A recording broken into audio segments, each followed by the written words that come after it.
The people you meet are going to be the most important thing in your life. And that goes for your family, that goes for your friends who you have right now. Yeah, you want to be surrounded by great people. You really are the average of the 5 people or 10 people that you're surrounded by. We all think that we can withstand influence. We can. Good habits are hard to come by. But what's even harder to come by are people that have good habits that you can be around. That's even tougher. You are the average of the 5 people that you spent the most time with growing up. But most of the guys and gals on the planet, let's go out and have a drink after work. You don't say, oh, well, he's a high performer, she's a pisshead. That's not how you pick the group, is it? I'm gonna make you give me 2 lists. One list, your goals. Intermediate, short-term, long-term goals, okay? Both in personal and business. You put another list together and you say who you met with from Sunday midnight till Saturday midnight for 1 week. Who you talked to or who you met with, okay. And you put the list together. Okay, let's say there's 50 people on this list. Now, you put a number by every person that you emailed, Skype, tweet, and which one of your goals on this other side of the paper they have anything to do with. You will be staggered, stunned, gobsmacked, awestruck. Show me your friends and I'll show you your future. When you cultivate who's around you, you're cultivating who you are. You don't think so. You think those are just your friends or who you're killing time with. You think it's for fun. You are whittling yourself. You are sculpting yourself out of those people. You just don't think about it that way, but that's what's happening. Toxic people, we get it, right? We all understand that we want to get rid of toxic people. That's more obvious. The real danger, I think, is ambivalent relationships. So these ambivalent relationships are the people where either you don't know how you stand with them, so you don't know if they like you or not, and they're also the people where you don't know if you really enjoy hanging out with them or not. And the biggest thing that happens with friendships is they do go stale. And that's a very weird thing to say, but there are people, I'm sure you can think of someone in your life where every time their number pops up on a text message, you're like, oh, it's been a while, I better call them. Or you see them out of convenience or out of location. And I think that those are the kind of friendships that really drain you. There's actually a study that was done on ambivalent relationships. They did a research study with police officers.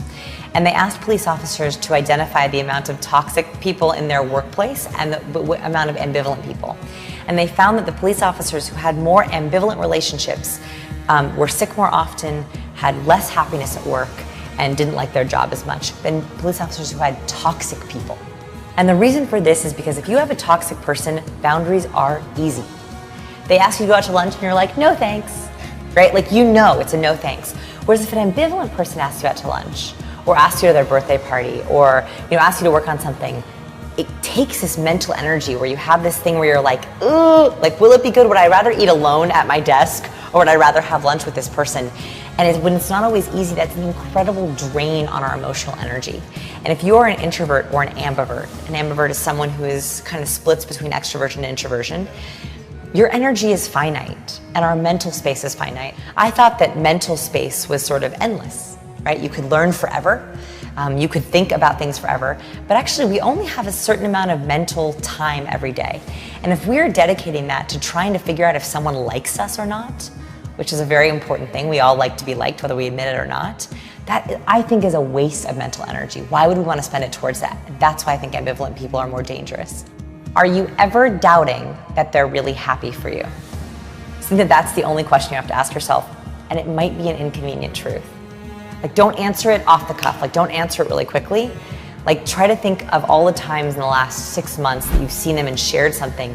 Did you feel like they were as happy as you were about your happiness? A really true good friend will mirror and match that excitement with you. Someone who's not as happy for you will come in with dream killer questions. What happens is I started to see friends who were not only lying to me, but lying to themselves. And I had to make a choice. Was I either gonna have fewer high quality friends or less quality but more quantity friends? And this was right at that stage where I also was trying to figure out what kind of friendships that I want to have on social media. And it's the same, I think, question that we all have to ask ourselves. I think of social media friendships like cotton candy. There's not a lot of substance there. There's not a lot of nutrition. Right. You wouldn't text them if you were going through something hard. You wouldn't, call them if something happened to them. But it's a fun, exciting friendship.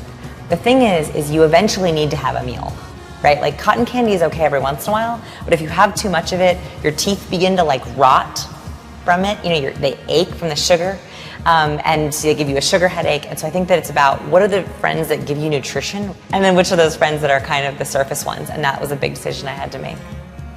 You think, oh, I only hang out with these guys because they live near me, but they're cool. We just play video games. They're not like my real influences. What you're doing is who you are. If you're playing Xbox on Friday to blow off steam, but then that same guy crashes on your couch and then you order some pizza and then the next day you sleep in and then you crack a beer and you go out for breakfast, that's fine once every couple months. But if that's what you're doing all the time, that's who you are, even if you don't want to believe it. And I spent a lot of years in denial. Oh, I can go out drinking 4 nights a week. It's not really who I am. I'm just doing this because that's what my friends like doing. That was you, man. That's who you are. That's where your time and energy are going.